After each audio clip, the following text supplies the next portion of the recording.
함께 읽으신 요한3서 1장 1절에서 15절 요한3서 전체 말씀이죠. 이 말씀을 중심으로 특별히 1장 2절 말씀을 중심으로 성경여행 64번째 시간으로 요한3서 전체 말씀을 나누려고 하는데요. 설교 제목을 이렇게 잡았습니다. 축복의 사람이 되어야 합니다. 이렇게 잡았습니다. 저는 오늘 말씀을 준비하면서 하나님에게 예수님은 어떤 분이셨을까라는 생각을 한번 해봤습니다.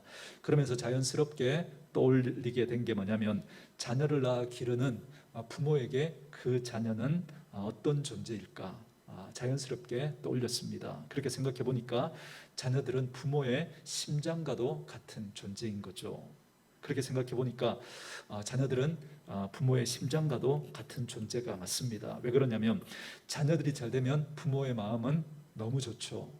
자녀들이 안 되면 부모의 마음은 너무 아픕니다. 그래서 자녀들은 항상 부모의 머리에 있는 게 아니라 마음에, 가슴에 있다, 그렇게 말할 수 있습니다. 그래서 자녀는 부모의 심장과도 같은 존재다, 그런 생각을 했습니다. 그러니 우리 하나님께서도 예수님은 심장과도 같은 그런 존재가 아닐까라는 생각을 했습니다. 여러분, 저와 여러분이 얻고 싶은 그 어떤 것이든 한번 상상해 보십시오. 집이든 좋은 직장이든 좋은 차든 여러분들이 그걸 얻기 위해서 자녀를 주고 여러분 바꾸시겠습니까? 그런 부모는 없습니다. 내 자녀를 팔아 좋은 직장을 얻고 내 자녀를 팔아 좋은 집, 좋은 차를 선택한 여러분, 그런 부모가 여러분 있겠습니까? 여러분, 오히려 내 자녀가 잘 된다면, 그죠? 오히려 부모는 자기를 희생해서라도 그 자녀가 잘 되기를 바라는 것이 부모의 마음 아니겠습니까? 그럼에도 불구하고 하나님은 저와 여러분을 얻기 위해서 심장과도 같은 그 예수님을 내어주셨습니다. 그러니까 하나님은 자신의 심장을 꺼내서 우리에게 주시고 대신 우리를 다시 그 심장 가운데 넣으신 분, 그분이 바로 우리 하나님이시다, 그렇게 말씀드릴 수 있겠습니다. 그래서 오늘은 요한 3서를 우리가 함께 살필 때 하나님의 이 마음을 가슴에 품고 다시 한번 이 요한 3서를 함께 우리가 읽어갔으면 좋겠습니다. 저는 이 요한 3서를 읽는데 이런 생각이 들었습니다. 하나님의 심장과도 같은 그 예수님의 심장 소리를 가장 가까이에서 들었던 사람이 있습니다. 여러분, 그 사람이 누굴까요? 여러분, 예수님의 가장 많은 사랑을 받았던 사도 요한입니다. 그래서 성경에 보면, 심지어 복음서에 보면 요한은 예수님의 품에 안겼던 그런 모습도 우리가 보지 않습니까? 그래서 제자들이 그 요한을 통해서 예수님의 의중을 물어보기도 했습니다. 그만큼 요한과 예수님은 또 각별했던 거죠. 그래서 예수님의 의중을 알아보려고 제자들이 요한에게 묻는 그런 장면도 우리가 볼 수 있습니다. 그만큼 예수님과 가까웠던, 그래서 예수님의 품에 안겨서 예수님의 그 심장, 하나님의 심장과도 같은 그 예수님의 심장 소리를 들었던 그 사람이 사도 요한입니다. 그래서 저는 그 생각을 하게 됐습니다. 하나님의 심장과도 같은 그 예수님, 그 예수님의 심장 소리를 누구보다 가까이에서 들었던 사도 요한, 그리고 그래서 예수님과 가장 긴밀했던, 예수님의 마음을 가장 가까이에서 보고 듣고 이해했던 그 사도 요한이 이 요한 3서를 우리에게 기록해 주고 있는 겁니다. 그런데 그 사도 요한이 누구보다도 예수님 가까이에서 동행하고 누구보다도 예수님의 그 말씀을 가까이에서 들었던, 누구보다도 그 마음을 가까이에서 느꼈던 그 사도 요한이 다른 사람들을 축복하면서, 다른 일을 축복하면서 이렇게 축복합니다. 여러분, 요한 3서 1장 2절 말씀인데요, 우리 같이 한번 읽어볼까요? 같이 읽습니다. 시작. 사랑하는 자여, 내 영혼이 잘됨같이 내가 범사에 잘되고 강건하기를 내가 간구하노라. 여러분, 이 말씀이 사도 요한이 개인적으로 어떤 사람에게 축복하는 말이다, 이렇게만 여러분 생각하지 마시고, 그 예수님의 심장을 가장 가까이에서 느꼈던, 그리고 그 예수님의 마음을 누구보다도 가까이에서 느꼈던 그 사도 요한이 만약에 예수님이 오늘 다른 사람을 축복한다면 이런 마음으로 축복하지 않았을까? 그 마음으로 이 말씀을 한번 이해하면 어떨까 싶습니다. 그래서 오늘 이 말씀은 예수님께서 오늘 우리들을 축복하시는 그 말씀이라고 그렇게 이해하셔도 되겠습니다. 그래서 오늘 예수님이 우리를 축복하신다면 저는 아마 이렇게 축복했을 거다라는 생각이 듭니다. 사랑하는 자여, 네 영혼이 잘됨같이 네가 범사에 잘되고 강건하기를 내가 간구한다. 저는 여러분 모두에게 이 복이 임하기를 주님의 이름으로 축원합니다. 마스크를 좀 벗고 할게요. 저는 여러분의 영혼이 잘 되기를 주님의 이름으로 축원합니다. 그럴 뿐만 아니라 범사에 여러분들이 하는 모든 일이 또한 잘 될 수 있기를 축원합니다. 그럴 뿐만 아니라 저와 여러분들이 하나님 앞에서 살아갈 때 육체적으로도 강건할 수 있기를 소망합니다. 여러분, 하나님의 사람들이 하는 축복의 주제가 저는 이거여야 하지 않을까 그렇게 생각을 합니다. 여러분, 이 축복의 언어, 우리 믿음의 사람들이 우리가 다른 일을 축복할 때 그 축복의 언어가 바로 이거여야 한다라고 생각을 합니다. 이것을 요한이 예수님에게 배웠던 거죠. 예수님이 주시는 그 예수님의 마음 중심이 바로 이 얘기라는 것입니다. 그래서 사도 요한은 예수님의 이 마음을 깨닫고 다른 일을 축복하면서 이 말씀을 전해주고 있는 겁니다. 저는 이게 우리 온누리 교회 우리 성도님들이 살아가면서 저와 여러분도 이 복을 받고 또 그리고 이 복이 우리에게만 머무는 것이 아니라 다른 이들에게도 이 축복을 흘려보낼 수 있는 그런 분들이 될 수 있기를, 이것이 여러분들의 꿈이고 소망이고 여러분들의 그런 삶이 되어줄 수 있기를 주의 이름으로 축원합니다. 그래서 저는 여러분들의 영혼이 잘 되기를 바라고 범사에 하는 모든 일들이 잘 될 뿐만 아니라 육체적으로 강건하기를 간절히 소망합니다. 그래서 오늘은 이 요한 3서 1장 2절 말씀 속에 담긴 하나님의 마음을 한 4가지 정도로 함께 살펴가려고 합니다. 먼저 첫 번째로 여러분 우리 1장 2절 말씀 우리 다시 한번 읽고 나누겠습니다. 1장 2절 같이 읽습니다. 시작. 사랑하는 자여, 내 영혼이 잘됨 같이 내가 범사에 잘되고 강건하기를 내가 간구하노라. 저는 이 말씀을 읽으면서 제일 먼저 드는 생각이 저와 여러분 모두가 하나님의 복을 추구하는 사람이 되어야 되겠다라는 생각을 가지게 되었습니다. 다시 말하면 여러분, 복을 추구하는, 복 받는 이야기를 여러분 너무 두려워하지 마십시오. 이게 무슨 말이냐면 오늘날 우리 한국 교회 안에 어떤 경향이 있냐면 복을 강구하는 믿음을 가진 그런 사람들을 약간 저급한 저차원적인 믿음을 가진 사람처럼 추구하는 그런 경향이 생겨버렸습니다. 그래서 이렇게 복에 대한 이야기보다 좀 더 고차원적인 그런 믿음을 가져야 한다라고 하는 그런 생각을 은연중에 가지게 되었습니다. 그러나 저는 여러분과 함께 목회를 하면서 또 말씀을 나누고 믿음 생활을 하면서 제가 나름대로 결정한 것 한 가지가 있습니다. 저와 여러분은 성경에서 말하는 정도까지만 믿자라는 겁니다. 성경이 말하는 것이라면 그대로 믿고 성경이 표현하지 않는 것이라면 우리가 굳이 거기까지 너무 매여 살 필요는 없다, 그렇게 생각을 합니다. 그래서 저는 이런 생각을 했습니다. 성경을 읽으면서 성경이 고차원적인 믿음과 저차원적인 믿음을 나눈다면 우리도 그렇게 나누고 우리도 고차원적인 믿음을 추구하며 살아야 할 것입니다. 그러나 성경이 굳이 고차원적인 믿음과 저차원적인 믿음을 나누지 않는다면 우리가 우리 스스로 그런 구분을 하고 그럴 필요는 없겠다라는 것입니다. 여러분, 오늘 하나님께서 축복의 말씀을 하시면서 오늘 하나님께서 복에 대한 이야기를 합니다. 영혼이 잘 되고 범사가 잘 되고 강건해지기를 원하는 이 복을 이야기합니다. 그런데 이것이 마치 좀 저급한 것처럼, 복을 땅에 살면서 복을 추구하는 그것이 마치 저급한 것인 것처럼 그렇게 우리가 취급을 하면서 그걸 우리가 지양할 필요는 없겠다 싶은 겁니다. 세상이 어찌 말하든지 간에 우리 사랑하는 온누리교회 식구들은 하나님이 말씀하시는 그 모양과 그 태도를 가지고 하나님이 우리에게 말씀하시는 그 복을 우리는 추구하며 살아가는 분들 되어줄 수 있기를 주의 이름으로 축원합니다. 그리 생각하고 말씀을 살펴보니까 이런 생각이 들었습니다. 아들을 낳지 못해서 하나님의 성전에 와서 마치 술 취한 그런 여인처럼 그렇게 기도했던 한나를 가리켜 하나님은 그를 저차원적인 어떤 그런 모습으로 취급하지 않으셨습니다. 도리어 그에게 놀라운 하나님의 섭리를 계시해 주십니다. 평생 귀신 들렸던 그 아들을 데리고 살아가던 그 아버지가 예수님을 만나고 그 질병을 나을 수 있었습니다. 그 믿음에 대해서 우리 주님은 그가 저차원적인 믿음을 가졌다라고 그렇게 말하지 않습니다. 여러분, 남들에게 소외되었던 인생을 살아가던, 그리고 그의 삶에 하나도 자랑할 만한 내세울 것이 없었던 그 삭개오가 그 예수님을 만나라고 뽕나무에 올라가는, 어찌 보면 어린아이 같은 그런 유치한 모습이라고 할 수 있지만, 그러나 예수님은 그를 유치하게 저급하게 취급하지 않으시고 그를 만나주시고 그에게 새로운 인생을 열어주십니다.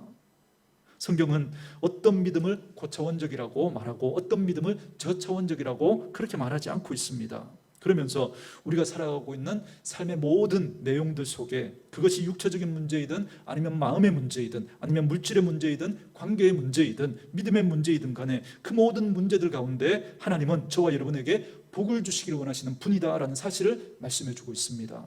저는 우리 사랑하는 온누리교회가 그 어떤 기도 제목도 하나님 앞에서 부끄러워하지 마시고 여러분 하나님 앞에 내어놓고 기도할 수 있기를 주의 이름으로 축원합니다. 간절히 부르짖으시고 때로는 감당할 수 없는 그런 마음이 우리에게 있다면 하나님 앞에 울부짖으면서 여러분 그렇게 기도하시고 하나님을 향해 입을 여실 수 있기를 바랍니다. 여러분 육체적인 건강의 문제나 아니면 물질의 문제나 아니면 관계의 문제나 마음의 문제나 믿음의 문제까지 통틀어서 여러분 하나님의 복을 추구하는 주의 백성들이 될 수 있기를 주님의 이름으로 축원합니다. 저는 이 문제를 이해하기가 여러분 어렵지 않았습니다. 여러분 제가 드리는 이 질문에 여러분들이 한번 답을 해 주시기 바랍니다. 여러분은 여러분의 자녀가 어떻게 살아가기를 원하십니까? 제가 네 가지 예를 들 테니까 여러분들 이 중에서 한번 선택해 보십시오. 첫째, 범사에 망하고 육체는 병들지만 그러나 영혼은 잘 되기를 원한다. 1번. 2번, 영혼은 잘 안 되고 육체도 강건하지 않지만 범사에 하는 일은 잘 되기를 원한다. 3번, 영혼도 망하고 범사도 잘 안 되는데 육체적으로 건강 하나만큼은 끝내준다. 4번, 영혼도 잘 되고 범사도 잘 되고 건강도 하게 그렇게 살아가기를 원한다. 여러분 몇 번이죠? 4번이죠. 그죠? 물을 것도 없죠. 4번이죠. 여러분 이게 우리 부모의 마음이거든요. 그렇다면 여러분 하나님은 우리에게 어떻게 살아가기를 원하실까? 하나님은 저와 여러분이 영혼이 잘 되고 영혼은 잘 되지만 범사가 배배 꼬이고 그리고 육체적으로는 골골거리기를 원하실까? 아니면 우리가 영혼은 하나님과 멀어져도 그리고 육체적으로도 골골거려도 하는 일들이 잘 되기를 원하실까? 아니면 영혼도 안 되고 범사도 안 되는데 오직 건강하기만 하면 하나님 그걸 원하실까? 아니면 오늘 말씀처럼 영혼도 잘 되고 범사도 잘 되고 강건하기를 원하시는 그것이 하나님의 마음일까? 물을 것도 없이 바로 여러분 영혼도 범사도 그리고 육체도 강건하기를 하나님은 원하고 계신 것이죠. 저는 조금의 망설임도 없이 제가 제 자녀들 향한 제 마음이 그러하듯이 하나님의 마음도 동일하다고 저는 그렇게 생각을 합니다. 확신합니다.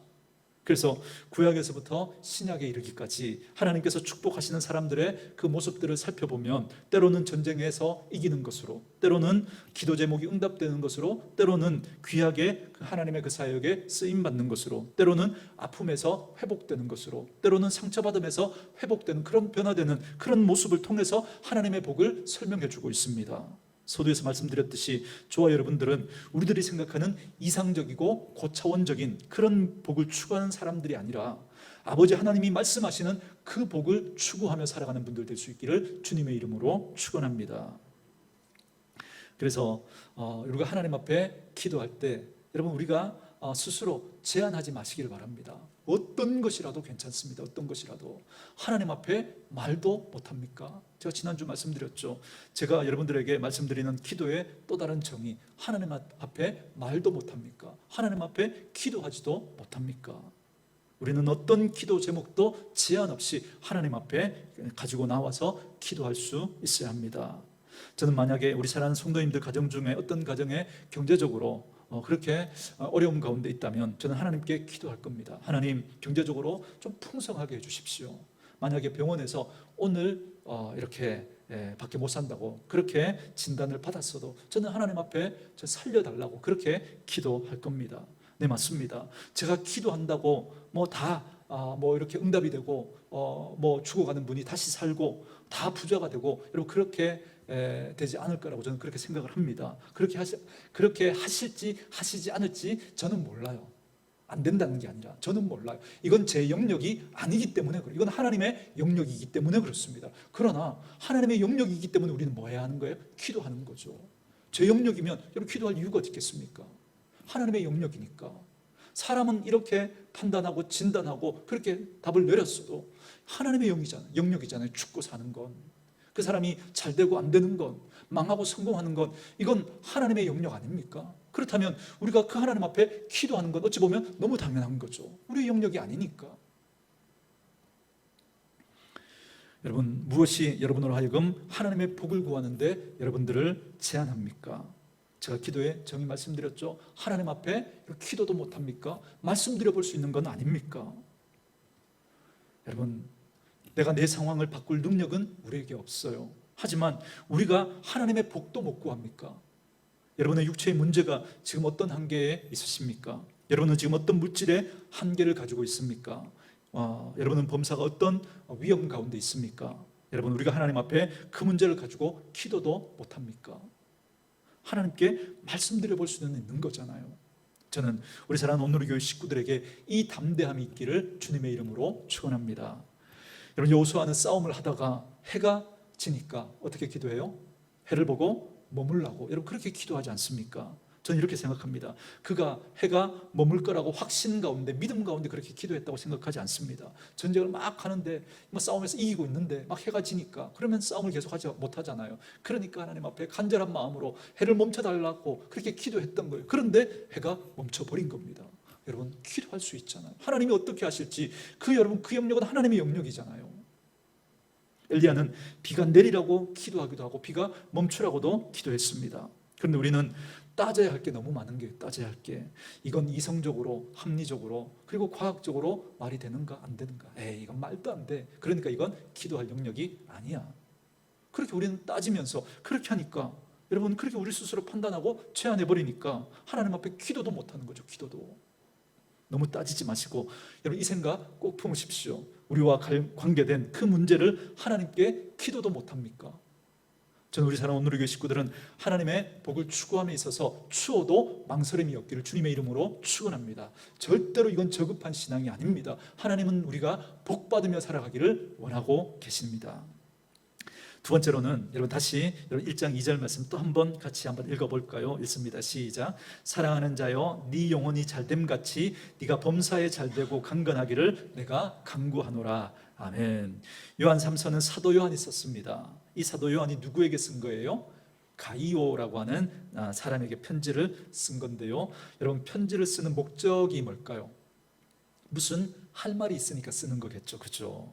뭐 잘못을 지적하거나 아니면 훈계를 하든지 교훈을 하든지 아니면 뭘 바로 잡아주려고 하든지 아니면 어떤 부탁을 하든지 아니면 칭찬을 하려고 하든지 어떤 목적을 가지고 여러분 그 글을 쓰는 것 아니겠습니까? 근데 여러분, 이 구조를 한번 잘 보세요. 저는 뭘 생각하게 되었냐면, 두 번째로 사도 요한이 할 말을, 목적을 말하기 전에 먼저 뭘 말하고 있는지를 한번 보세요. 그가 지금 뭘 말하고 있죠?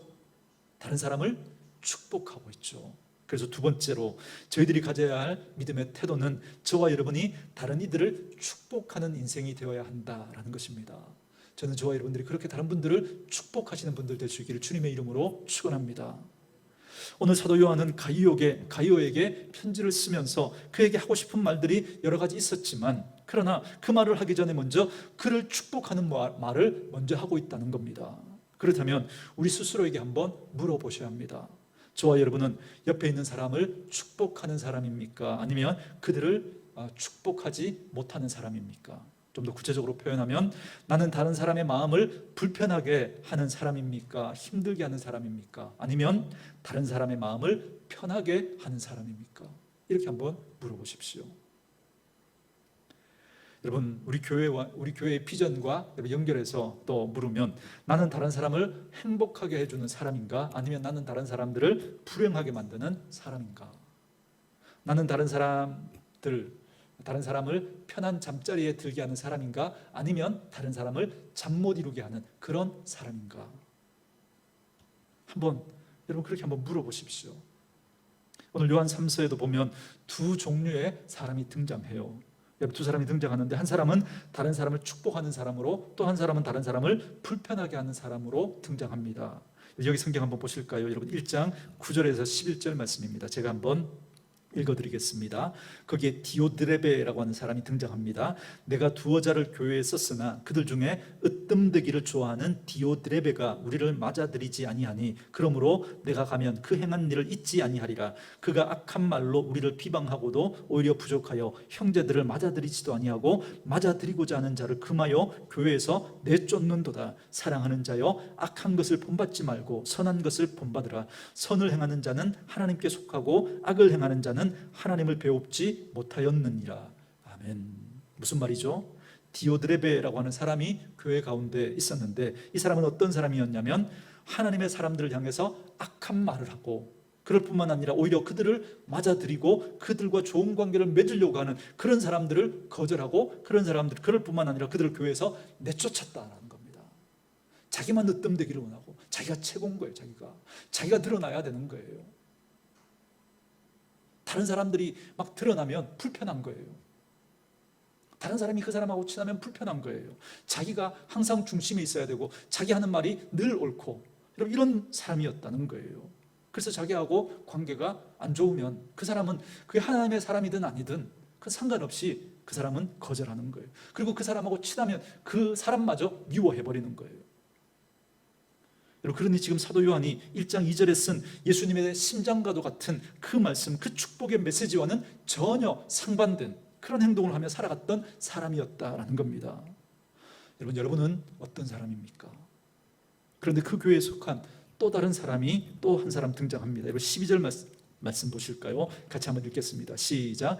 데메드리오는 뭇 사람에게도 진리에게서도 증거를 받았음에 우리도 증언하노니 너는 우리의 증언이 참된 줄을 아느니라. 아멘. 그런데 반면에 데메드리오라고 하는 사람이 있었는데 이 사람은 사람들에게 인정받고 진리 앞에서도 부끄러움 없이 행동하는 사람이라고 그렇게 소개합니다. 그러니 다른 사람에게 축복이 되는 사람이었던 거죠. 여러분, 저와 여러분들이 주장하는 어떤 얘기든 내가 아무리 의롭다고 그렇게 생각하고 그렇게 말하지만 다른 사람들이 내 이야기를 잘 인정해 주지 않는다면 여러분 자신을 한번 돌아볼 필요가 있습니다.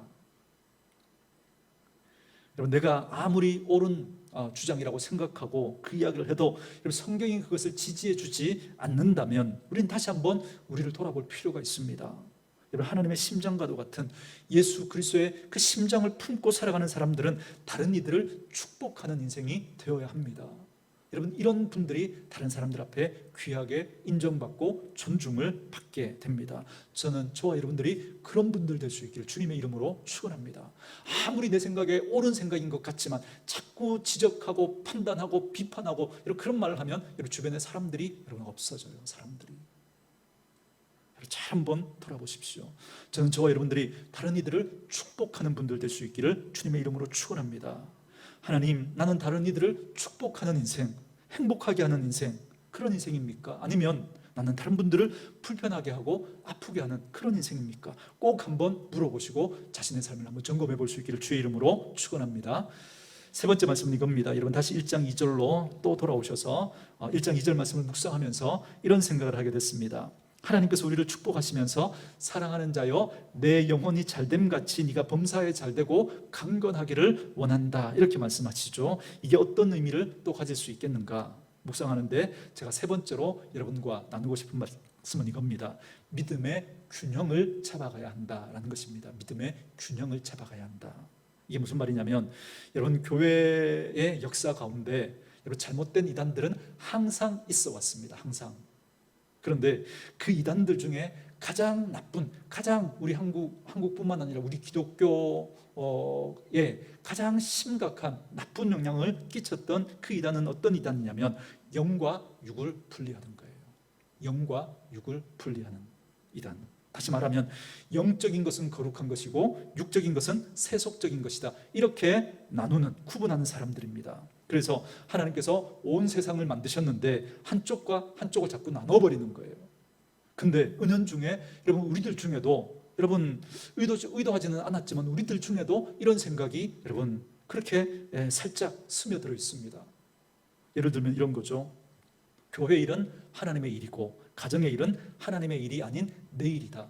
그렇게 생각하는 그런 생각이 우리에게 은연중에 있습니다. 그래서 교회에서 하는 일은 거룩한 일이고 교회 바깥에서 하는 일은 세속적인 일이다. 그렇게 생각합니다.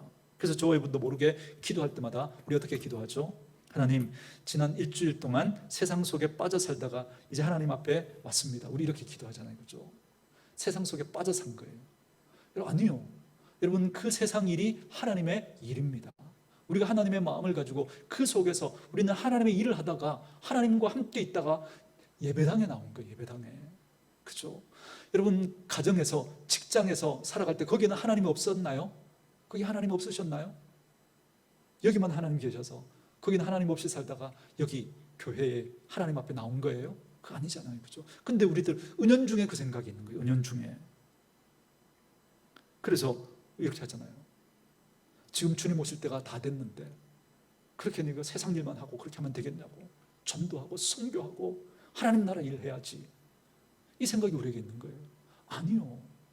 세상 일과 하나님의 일이 구분되지 않은 거예요. 우리가 세상 속에서 그리스도를 드러내며 살아가는 그 일이 하나님의 일입니다.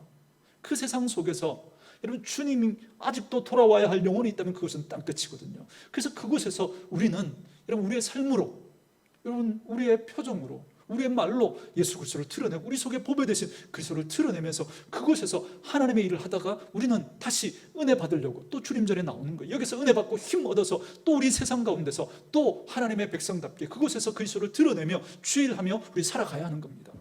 그런데 주님 오실 때 다 돼가는데 세상에서 너 거기서 뭐 하고 있냐고 그런 말들을 하지 않습니까? 이게 여러분 이원론입니다. 아주 잘못된 한국교회 너무나 여러분 나쁜 영향을 주고 있는 게 바로 이 이원론입니다.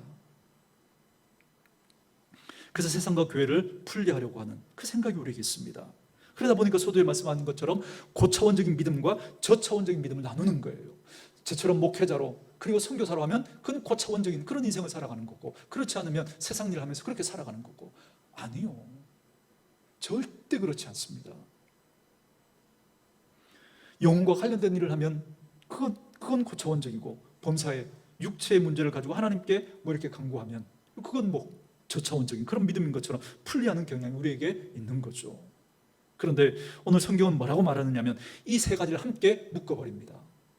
여러분, 다시 말하면 저와 여러분에게 믿음의 균형이 필요하다라는 것입니다. 여러분, 우리 사랑하는 오늘의 교회 식구들은 교회와 세상을 구분하면 안 됩니다. 교회도 하나님의 영역이고 동시에 세상도 하나님의 영역이에요. 교회에서 하는 일은 하나님의 일이고, 내가 가정에서 아내와 남편으로서의 그 역할을 하는 건 그건 하나님의 일이 아니고, 그렇지 않아요. 그것도 하나님의 일인 거죠. 그러니 교회에서 하는 일을 하나님의 이름으로 우리가 하려고 애를 쓰는 것처럼 우리가 가정에서, 직장에서, 직장인으로, 남편으로, 아내로, 부모로, 자녀로서 우리는 그 마음으로, 교회를 할 때 그 마음으로, 하나님께 하는 그 마음으로 우리가 그 일을 하셔야 합니다. 우리가 찬양들을 섞이거나 제가 설교를 하거나 또 주일학교 아이들을 가르칠 때 저와 여러분들은 최대한 좋은 모습을 가지고 하려고, 그 일을 하려고 여러분 애를 쓰지 않습니까? 왜요? 이건 하나님의 일이니까. 맞아요. 여러분, 그렇게 하셔야 합니다. 동시에 그 마음 그대로 똑같은 마음으로 여러분이 가정에서 남편을 대하시고 아내를 대하시고 부모님을 대하시고 자녀를 대하고, 그리고 직장에서 여러분 사람들 그렇게 대하셔야 합니다. 마트에서 장을 보시더라도 거기서 만나는 사람들을 대하실 때도 여러분 그 마음으로 대하셔야 합니다.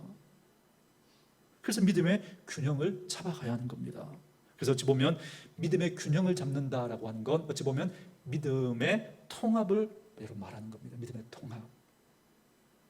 그러니까 육체의 일도 영적인 일도 그리고 다 여러분이 이 믿음의 영역 안에 집어넣는 거예요. 믿음의 영역 안에. 그렇기 때문에 이제 교회 일뿐만 아니라 교회에서 봉사하는 것뿐만 아니라 이제 여러분들이 가정에서 설거지를 하는 것도, 집안에서 청소를 하는 것도, 직장에서 돈을 버는 것도, 마트에서 장을 보며 사람을 만나는 것도 다 어디에 집어넣어야 돼요?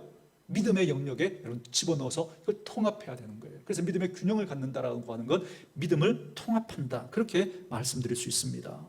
그리고 나니까 하나님의 말씀이 이해되는 거예요. 여러분, 고린도전서 10장 31절에 보면 사도 바울이 이렇게 이야기하죠. 그러므로 이제 우리는 먹든지 마시든지 무엇을 하든지 다 어떻게 하라고요? 하나님의 영광을 위하여 하라 그럽니다. 그러니 내 육체의 건강의 문제도, 내 마음의 문제도, 그리고 우리 가정의 물질의 문제도, 직업의 문제도, 사업의 문제도, 이 문제들을 다 기필코 어디 안에 집어넣어야 돼요? 믿음의 영역 안에, 그 속에 여러분 집어넣으셔야 합니다. 그리고 그 속에서 여러분, 우리가 믿음으로 그 문제를 다루어 가셔야 되고, 그 문제들을 하나님 앞에 기도하면서 하나님이 다루어 가실 수 있도록 그렇게 응답을 받으셔야 합니다. 그래서 믿음의 균형을 잡아가셔야 합니다.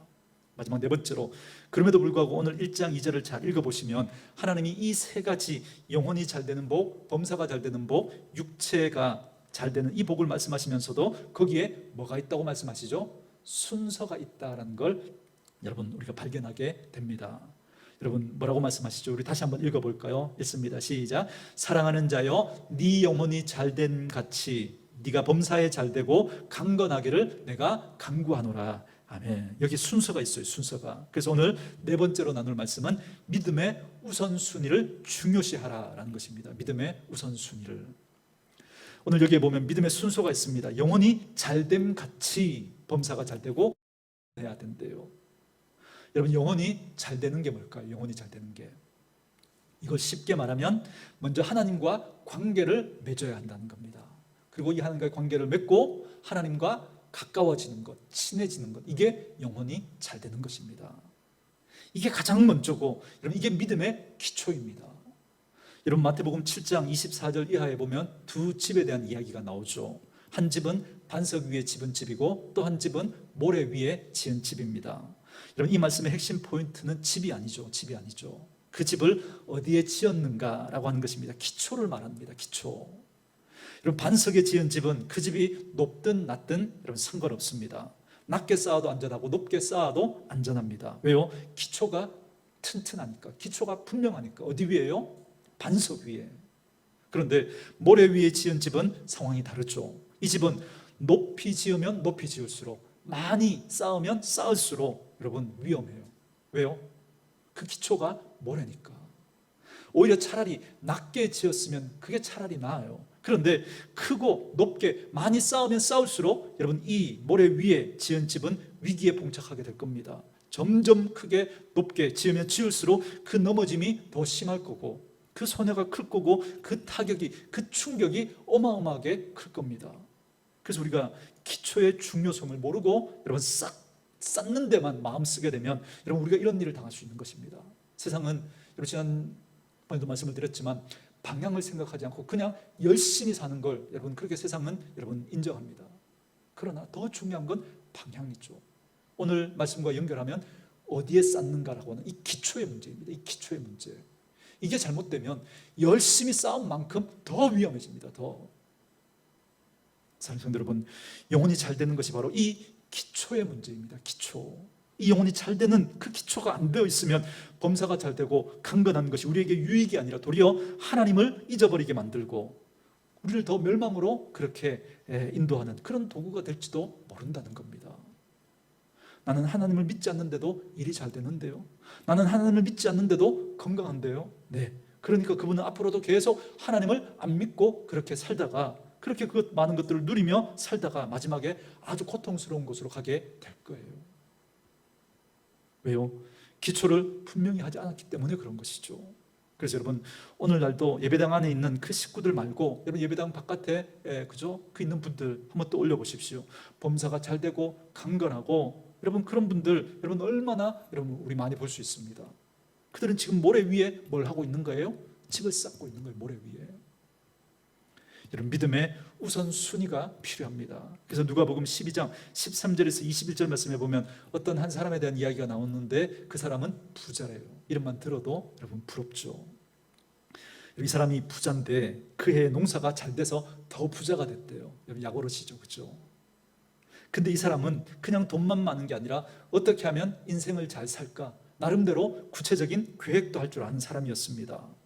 뭐 계획 저희들도 하잖아요. 근데 이 사람은 그 계획을 세웠을 뿐만 아니라 그걸 계획대로 추진할 줄 알았던 사람입니다. 추진할 뿐만 아니라 계획대로 많은 소득을 얻었던 그런 능력 있는 사람이었습니다. 그래서 그 해는 얼마나 많이 소출을 얻었는지 있던 창고에 다 넣을 수가 없으니까 그 창고를 헐고 새로운 거기에 여러 해 쓸 물건을 가득히 쌓아 놓았다 그럽니다.